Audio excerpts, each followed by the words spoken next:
Battlefront II. This game's been blowing up recently, hitting total player count records and spawning a new flood of YouTube videos. It almost makes you forget the damage this game did to the industry on launch. This game's new success can be attributed to the game going on sale, and Disney reminding us that Rogue One was the only good storyline to come out of the Disney era. That's in no way an attempt to discredit the game, but no new major patches come out since April 2020, and DICE has moved on to produce the greatest Battlefield of all time. Well. That was fun. So, how does the game retain its players?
But I knew the multiplayer was still good. My dumbass wanted to subject myself to the campaign. I wanted to see if the disappointment I had for it on launch was the story itself, or if the loot box shaped dildo EA had thrust upon me on release had soured what was otherwise a good story. In the campaign, you play as Iden Versio, commander of Inferno Squad. We weren't expecting special forces. That's the point, Sergeant. If I'm being honest, I enjoy playing as the villains. It gives writers a chance to explore perspectives that would normally be dismissed in a simple good versus evil story. Until Andor decided to explore nuance and revolutions. What do I sacrifice? Everything! But that is not entirely accurate. Before the dark times, the 2005 Battlefront campaign, although just the multiplayer maps with special objectives within them, was able to capture a perspective of Order 66 that was not shown in the movies. What I remember about the rise of the Empire is how quiet it was. During the waning hours of the Clone Wars, the 501st Legion was discreetly transferred back to Coruscant. It was a silent trip. We all knew what was about to happen, what we're about to do. Did we have any doubts? Any private, traitorous thoughts? Perhaps, but no one said a word. Not on the flight to Coruscant, not when Order 66 came down, and not when we marched into the Jedi Temple. Not a word. Doing this in stories can be challenging for writers, as you have to find a way to show a perspective on evil actions without falling into the trap of justifying them or making the action seem good. The original Battlefront was able to show that perspective with the clones acknowledging the evil but doing it anyway. Now, was DICE able to capture that perspective, or did they fall into the trap of justifying evil? Or something more stupid? The game starts with Iden captured on a rebel ship just before the Battle of Endor. However, Iden wanted to get captured. She needs to delete the intercepted message that would let the rebels know that Endor was a trap. It's a trap! Okay, but why the elaborate steps? Why not just blow up the ship? Have the rebels figured out you wanted to be caught? Never crossed their mind. To be fair, we're operating outside protocol. We should have just blown up their ship. Would have raised too many questions. For this to work, we need to be subtle. Oh, okay. Iden is putting on her best I'm evil voice for God knows what reason. If you're done, regroup with me. It's time. But it's so she's not heard by the guard outside her cell. Oh, really? Right on time. Let's go. So we make our way through the ship, delete the message, shoot some rebel scum, and make an admittedly cool escape.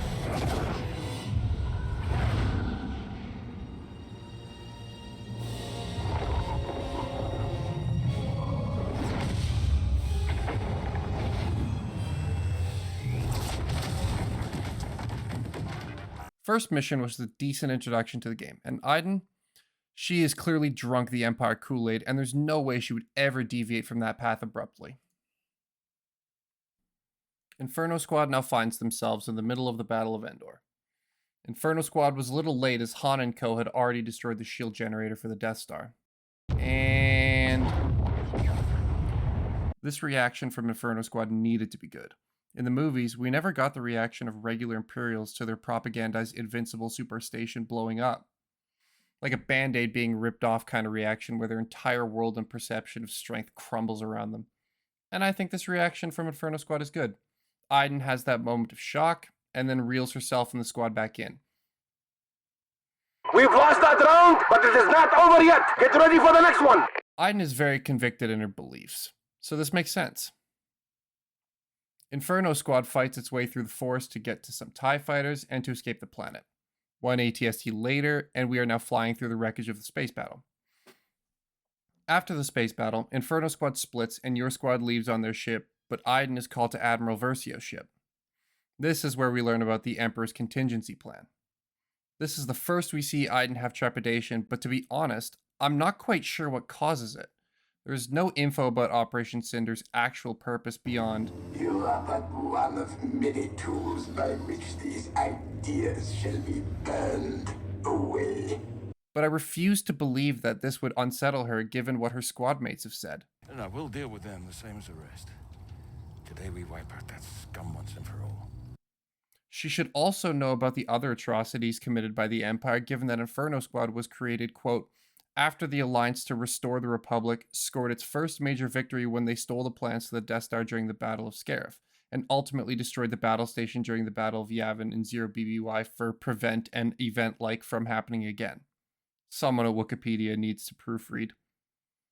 Clearly she knows about Alderaan, so there's no way she could be upset about Imperial massacres. Now Inferno Squad is tasked with getting the satellites for Operation Cinder from the Fondor shipyards. The shipyards are under attack by the rebels, and Inferno Squad needs to defend the shipyards to allow the extraction of the satellites. Now after the space battle, we enter the rebel flagship to destroy the ion cannons that are attacking the Star Destroyer carrying the satellites. Iden then proceeds to mow down every single rebel inside the hangar.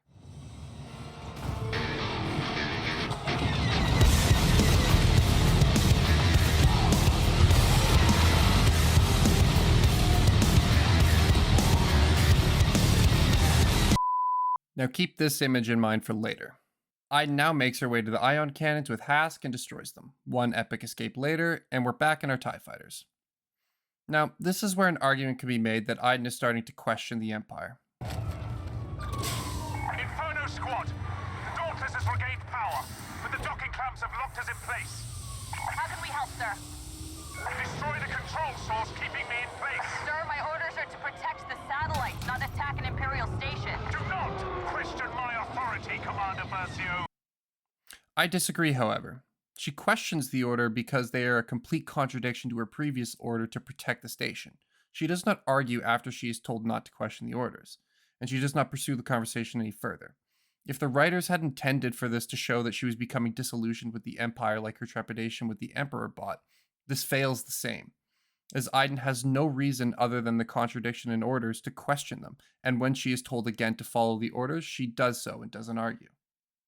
Inferno is taking a detour from the plot to pad the runtime in this next mission. They must go to the planet Pilio to destroy Emperor Palpatine's classified observatory to not allow the rebels to get a hold of any information that they could use against the Empire.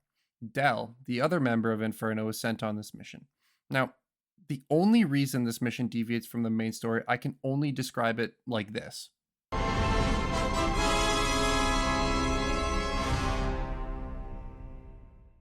Alright, team. Disney has asked us to try and explain the colossal plot holes and contrivances from episodes 6 to 7 and whatever Rian Johnson's cooking up. Okay, sir. How do we do that? We are going to get the players to go and find the compass Luke uses to find Aktu.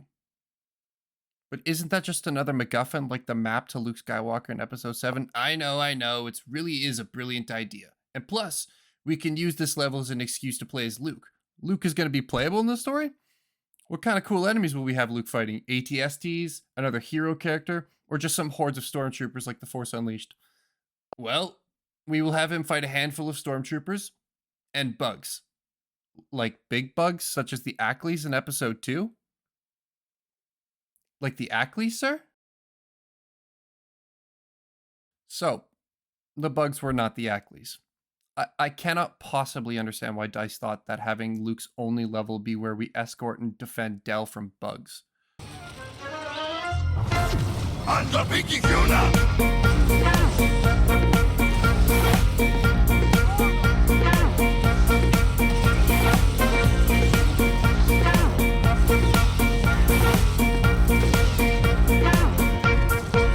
Under Pinky Kuna!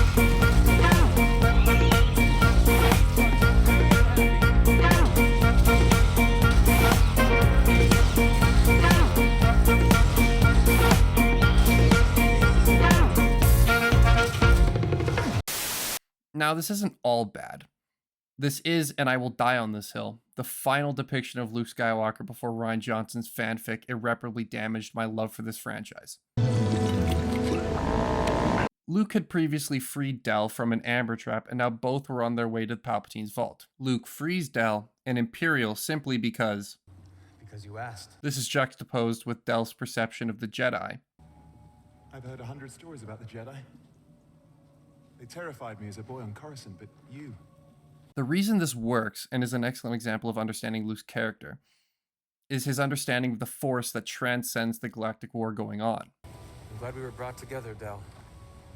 So what happens now? We both walk off in separate directions and pretend like this never happened. I don't think you can. There's still conflict in you. Of course there's conflict in me. I'm not blind. I know what the Empire is capable of, but what else is there?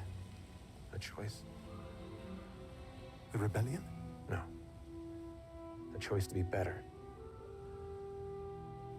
May the Force be with you. This scene here gives Del's character the motivation to question the Imperial propaganda. But this then raises the question of why DICE didn't use Iden in this mission beyond... The observatory is protected by a mantle defense system. Agent Miko, we need your technical expertise to disable it. But even then, why couldn't Iden come with Del on this mission, as that might help the plot avoid some confusion later down the line? Well, we made it. Mission 5. The opening cutscene shows Admiral Versio showing Iden what Project Cinder is. And their plan is to glass planets like the Covenant from Halo to scare the galaxy back into submission. Hey, I've seen this one. This is a classic. Except this doesn't work. This would be the third time the Empire would try this tactic, and unlike the Death Star, which targeted a known rebellion sympathizer planet such as Alderaan, the Empire has decided to target Vardos. Notable for its diversity and loyalty, with even the planet's many alien inhabitants expressing faith in the Empire. This is Diablo Immortal levels of stupid. Do you guys not have phones? Yeah, you guys all have phones. Operation Cinder is just cartoonishly evil. It's kill henchmen in Introduction to show how evil they are evil.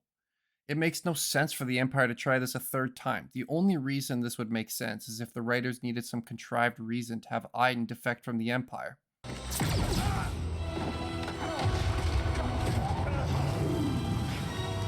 God damn it. Remember when I said, I enjoy playing as the villains? It gives the writers a chance to explore perspectives that would normally be dismissed in a simple good versus evil story? Yeah, well, DICE or Disney or EA or whoever was too lazy to write this and instead decided to play it safe. Regardless of if this makes sense narratively, which I will get into, this is truly a disappointing decision. There were so many missed opportunities to tell the story of the Empire falling without having Iden or the playable character absolved of the Empire's sins. But nobody wants to play a campaign where you lose.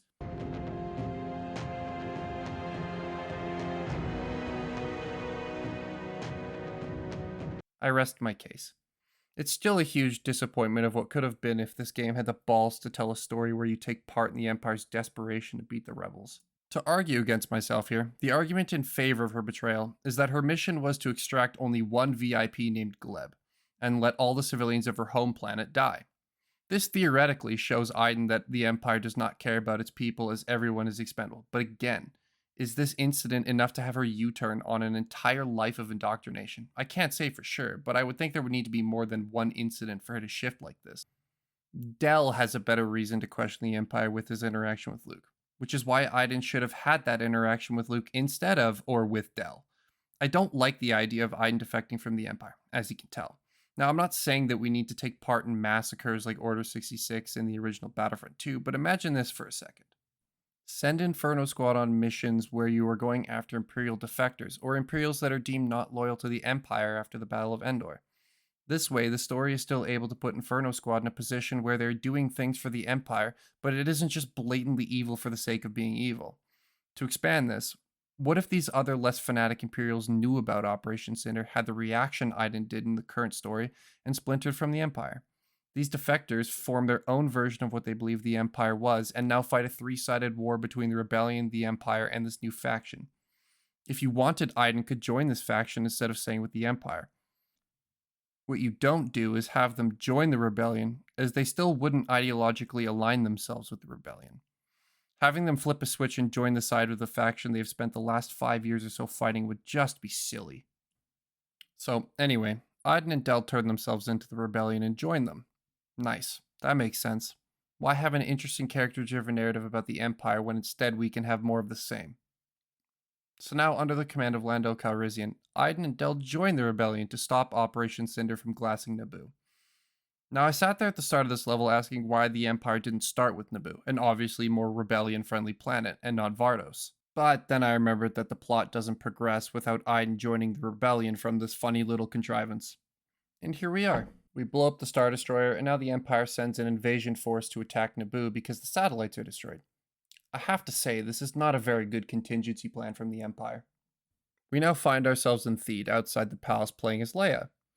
And just like Luke's mission, we must defend Del because of his technical expertise. But unlike the Luke mission where you fight bugs, this time you fight waves of stormtroopers. Now, the Luke mission was not fun to play. This one, however, is fun.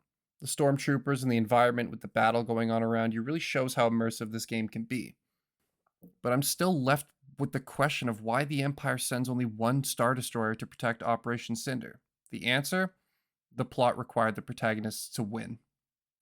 Now, at this point, I feel like DICE realized they had an entire Star Wars IP as they rammed another hero mission right after Leia's. Han Solo! Oh, and by the way, there was a 6-month time jump. Doesn't matter other than to show that Iden is now full on Rebellion, but hey. Okay, so Han is on Takodana for 2 reasons. To show that the sequel trilogy is still unfortunately canon, and to show that he is still helping the Rebellion. He's looking for an Imperial spy who has info on freeing the Wookiees and the Imperial fueling sources. Fortunately for us, Del isn't in this mission, so we won't have to defend him. After a quick trip in the forest, 2 objectives later, and a quick defense segment for good measure, and padding the mission time, we now get to fly the Millennium Falcon, but only for a little bit because we have to get back to the plot. The info Han got leads Iden to Bespin. Iden and Del believe that they're going to get Hask, but of course... Where is everyone? Yeah, he wasn't there. Blow up the fuel depot in a cloud car. Okay, that's kind of neat.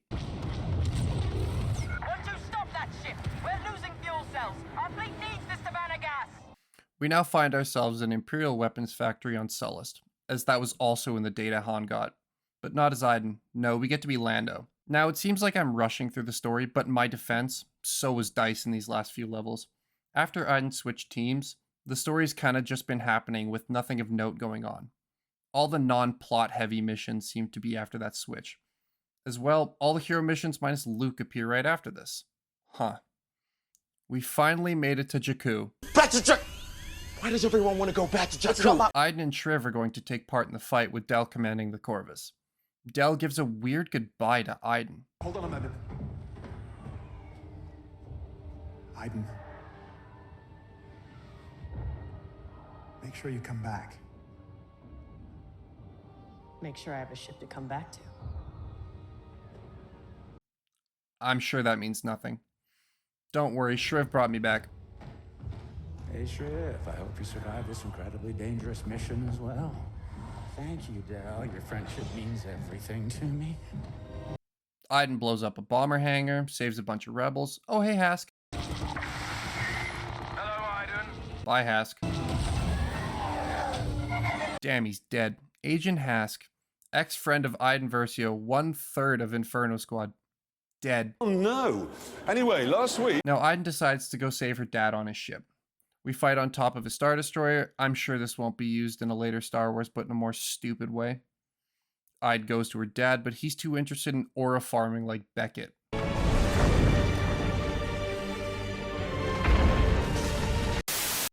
One escape pod later, and god damn it.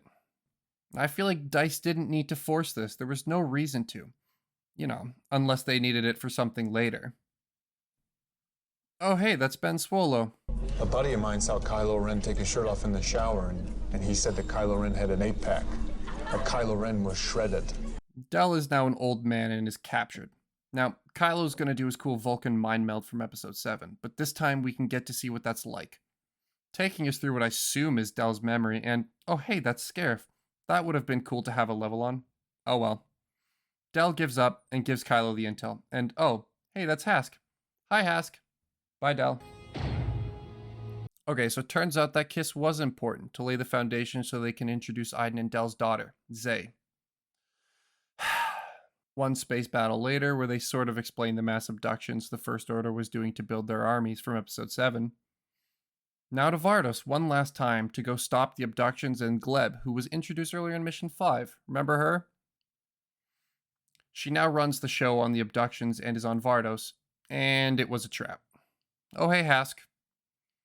Damn, I can't believe they killed Zay so early on after introducing her. Don't worry, we won't have to wait long to learn that she's still alive. Just like in episode 9, Star Wars doesn't have the balls to kill a character like that. Now we find ourselves on the Star Destroyer to go kill Hask. Here we learn about the Dreadnought from episode 8, and need to get the information to the Resistance. So of course, we need to go to the hyperdrive and pull the ship out of hyperspace. One 5-step defense mission later, as again we need to pad the runtime.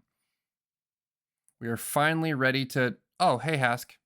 Bye Hask. Okay, now that we're out of hyperspace, we can give the info to the Resistance. And Iden is dead. Now, was this campaign awful? No. But could it have been so much more? Yes. DICE had a chance to tell a more interesting story and show the Imperial perspectives that Star Wars doesn't ever explore. I'm not saying they should have made the Imperials more sympathetic, but I still think it would be more interesting to show how evil the Empire is from the eyes of an Imperial. Like how Battlefront 2 in 2005 showed the rise of the Empire through the eyes of the clones, who played a pivotal role in the Empire's ascension. The story wasn't bad, it was just disappointing. It could have been so much more. They got lazy in their writing, and after the cool premise of being an Imperial Special Forces soldier wore off as Iden joined the rebellion, every level felt like a checklist of things that had to be shown before they were allowed to end the story. Leia, check. Hana and Takodana, check. Solace and Lando felt more like a hey, we have them, why not use them kind of level. None of these levels ever felt consequential to one another. After joining the rebellion, it was, hey, let's just go to Naboo because why not? No concrete reason other than it was cool. And you know what it was? We then go to Han on Takodana because Disney needs to justify its existence because, again, there's no real reason Han needs to be there other than it's a bar and Han meets people in bars. Hey, remember A New Hope? The info Han gives could be argued to lead to the Bespin level and the Solace level, but those two levels have no consequence on the Jakku level. If they didn't exist, the Battle of Jakku happens the same. Even if I accept that those two previous levels weaken the Empire, I have no way of knowing how consequential they were to the Empire's defeat. I almost refuse to accept that after the Battle of Endor, the Empire only had one fuel supply left and one weapons factory left. Ultimately, the campaign feels like a Star Wars amusement park ride where I'm just supposed to look at the pretty colors and enjoy the ride. But hey, the multiplayer's still good.